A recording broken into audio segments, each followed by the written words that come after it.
और पतिव्रता नारी को कभी भी अपने पति का परित्याग नहीं करना चाहिए। पति कैसा भी हो, अंधा हो, लंगड़ा हो, बहरा हो, काना हो, गूंगा हो, कैसा भी हो, नारी को कभी भी अपने पति का त्याग नहीं करना चाहिए। ये बात अब यहां से भगवान का उपदेश चालू हो गया स्त्रियों के लिए, पुरुषों के लिए। पति कैसा भी हो, नारी को कभी भी अपने पति का परित्याग नहीं करना चाहिए। इसलिए हमारे यहाँ पतिव्रताएं नारियों की परंपरा रही है। हमारे यहाँ की नारियां पतिव्रता हुआ करती हैं और स्त्री को चाहिए कि कभी भी अपने पति का साथ ना छोड़े और पति को भी चाहिए कि वो अपनी पत्नी का साथ कभी ना छोड़े। दोनों एक दूसरे का साथ देते हुए, अरे गृहस्थी क्या है, गृहस्थी जीवन की गाड़ी है। जैसे साइकिल में दो पहिए हैं, अब कोई कहे कि आगे का पहिया ज्यादा जरूरी है कि पीछे का, तो दोनों साइकिल के दोनों पहिए अपनी अपनी जगह बराबर मायने रखते हैं। 50-50 है दोनों, कोई 51 नहीं है, कोई 49 नहीं है। दोनों नारी जो है, पुरुष भी वही है। कोई पुरुष, आजकल पुरुष कहते हैं ना कि आज बहुत सारे पुरुष ऐसा कहते हैं स्त्रियों के बारे में कि तुम तो हमारे पांव की जूती हो। पंजाब में तो नहीं कहते हैं ऐसा?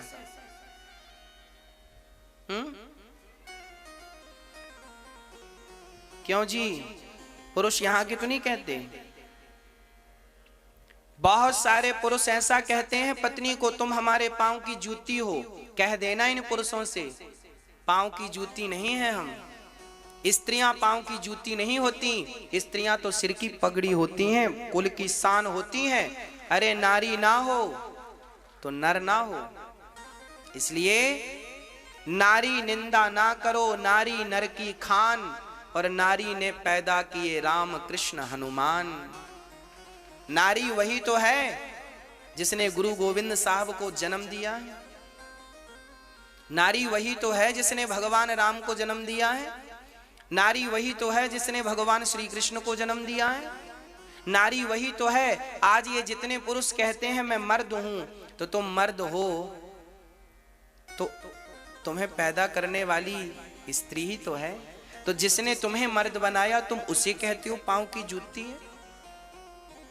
नारी का सम्मान करना जिसने नहीं सीखा, मुझे लगता है उसने जीवन जीना सीखा ही नहीं। इसलिए नारी का सम्मान करना जरूरी है। नारी सिर की पगड़ी है। जैसे सिख भाई अपने मस्तक पर पगड़ी सजा के रखते हैं, हाँ, बस वही पगड़ी नारी है। नारी तो हर पुरुष की पगड़ी है, सिर की, सिर मोर है। इसलिए नारी का सम्मान किया करो, आदर किया करो, अपमान ना किया करो। एक रास्ते में बच्चे यात्रा कर रहे थे, ट्रेन की बात है, ट्रेन में बच्चे बैठे थे, एक बूढ़ी सी अम्मा बैठी थी और नौजवान बच्चे सामने की सीट पे मस्ती कर रहे थे। तो ट्रेन में बीच की सीट फोल्ड होती है ना ऐसे, तो चैन रहती है मोटी सी वो पकड़ने के लिए। तो एक बालक खड़ा हुआ तो वो लोहे की चैन उसके माथे पे जोर से लग गई। वो पास में एक माँ बैठी थी, उसे बड़ा, माँ तो माँ होती है, दौड़ गई और बेटे उस बच्चे की वहां माथे को पकड़ लिया। बेटा कहाँ लग गई? उस बच्चे ने हटाया, हटो हटो हटो, हम मर्द हैं, मर्द को दर्द नहीं होता।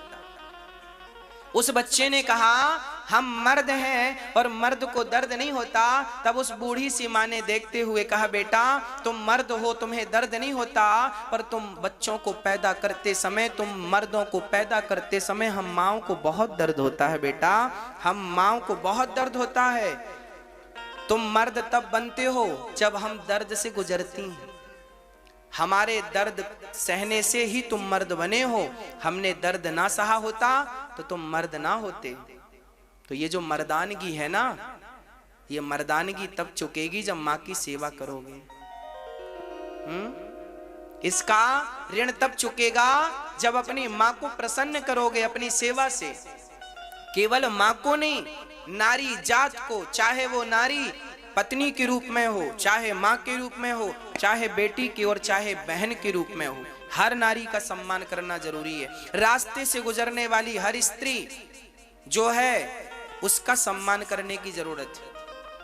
नारी जात चाहे वो 1 साल की 1 दिन की बच्ची हो या 99 साल की बूढ़ी माँ, हर नारी सम्माननीय है। हर नारी का सम्मान करना सिखाओ अपने बच्चों को। नारी आज बहुत सारे पुरुष अपनी पत्नियों को मारते रहते हैं, डांटते रहते हैं, मेरी पत्नी ऐसी है, पत्नी की गालियां, पत्नी को गालियां देते रहते हैं, पत्नी को जलील करते रहते हैं, पत्नी का अपमान, इंसल्ट करते रहते हैं। और जब पत्नी मर जाती है, एक सज्जन मेरे पास आए, गुरुजी गुरुजी गुरुजी हमारी पत्नी मर गई। कितनी उम्र है? 50 साल के आदमी की पत्नी मर जाए, उस आदमी से पूछो उसकी जिंदगी कैसी गुजरती है पत्नी के बिना। अरे मां के बाद एक स्त्री ही ऐसी होती है जो तुम्हारा हाल चाल पूछती है। पांव में दर्द होगा तो पांव भी दबाएगी, समय से पानी, समय से भोजन, समय से सेवा करेगी। पत्नी ना होगी तो जिंदगी वीरान हो जाएगी। इसलिए नारियों का सम्मान कर लो, पत्नी को थोड़ा सा सम्मान दे दो। आज समस्या क्या है रिश्तों में? पत्नी भी पढ़ी लिखी है और पुरुष भी पढ़ा लिखा है, दोनों पढ़े लिखे हैं। पत्नी कहती है मैं भी 40,000 रुपए महीना कमाती हूँ, पति बोलता है मैं भी 40,000 रुपए महीना कमाता हूँ। तो पत्नी बोलती है मैं आपकी क्यों सुनूं? तो पति बोला मैं क्यों सुनूं, मैं भी तो कमाता हूँ। गृहस्थी ऐसे नहीं चलती। आप कमा रहे हैं अच्छी बात है, पर अपनी कमाई की अकड़ अपने पति को दिखाओगी तो रिश्ते कैसे चलेंगे? अपनी कमाई की अकड़ अपनी पत्नी को दिखाओगे तो रिश्ते कैसे चलेंगे? अरे कमाई करना बुरा नहीं है, पर कमाई की अकड़ अपनों को दिखाना ये तो तुम्हारी समझदारी का परिचय नहीं है। इनसे तो आप रिश्ते आगे नहीं ले जा सकते। ऐसों में रिश्ते टूट जाते हैं। एक छोटी सी गलती से आज रिश्ते टूट जाते हैं।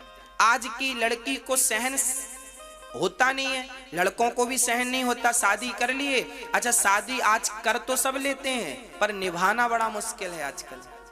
शादी के साल भर बाद कागज लेके भागते हैं, भाई कहां तलाक हो रहा है, तलाक चाहिए, डिवोर्स चाहिए। भागते हैं। क्यों भागते हैं? क्योंकि रिश्तों को निभाना नहीं सीखा। और माँ बाप ने रिश्तों को, याद रखना, जब धागा उलझता है ना तो सुलझाने की कोशिश कीजिएगा, कैंची से काटने की कोशिश ना कीजिएगा। यदि रिश्तों के धागे उलझ जाएं तो सुलझाने का अभ्यास कीजिएगा, उन पर कैंची चलाने की जरूरत नहीं है। रिश्तों को तोड़ने से कोई फायदा नहीं। हो सके तो रिश्तों को सुलझा लीजिए अपनी समझदारी से सुलझाइए। आपस में मत लड़िए, नहीं आपके लड़ाई का परिणाम दूसरे देखकर हंसेंगे। थोड़ी सी समझदारी पत्नी में आ जाए और थोड़ी सी समझदारी पति में आ जाए तो आपका घर स्वर्ग बन जाएगा। रामचरितमानस की एक चौपाई आपके लिए है, लिखा है, जहां सुमति तहां संपत्ति नाना, जहां कुमति तहां विपत्ति निदाना। झाड़ू पूरे घर को साफ करती है, पर वही झाड़ू यदि बिखर जाए तो खुद कचरा बन जाती है। उसी प्रकार आप जब एक संगठित होकर रहते हैं तो आप अपने घर के सारी बुराइयों को, दुखों को निकाल बाहर करते हैं, पर जब आप स्वयं बिखर जाते हैं तो आपका बिखरावपन ही आपके दुख का कारण बन जाता है। आपके दुख का कारण बन जाता है आपका झगड़ा, आपका आपसी मतभेद, मनमुटाव, यह दुख का कारण बन जाता है। इसलिए आपस में मनमुटाव मत रखिएगा। झगड़े सबके घर होते हैं, पति पत्नी में, कोई बात नहीं, सुलझा लीजिएगा। सुबह लड़ लो, शाम को एक हो जाओ। लंबी बातें बढ़ाने की जरूरत नहीं है। आजकल हम देखते हैं पति पत्नी में झगड़ा हुआ, पत्नी झोला उठा के मायके भाग जाती है।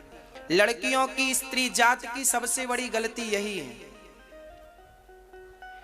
झगड़ा हुआ सबसे पहले मायके भागती है। मायके भागने से क्या होता है? इससे झगड़े और बढ़ते हैं। झगड़ों को बढ़ने में इसमें बहुत सारी गुंजाइश है। ये समझदारी नहीं है आपकी। अरे पति से झगड़ा हुआ है, भागने की जरूरत नहीं है। और बात बात में अपनी मम्मी को फोन लगा के ना बताया करो। हमारी आजकल माताएं छोटी छोटी बात, आज थाली पे जली रोटी आ गई तो वो भी शिकायत मम्मी से कर दी, आज देखो जली रोटी खाई मैं।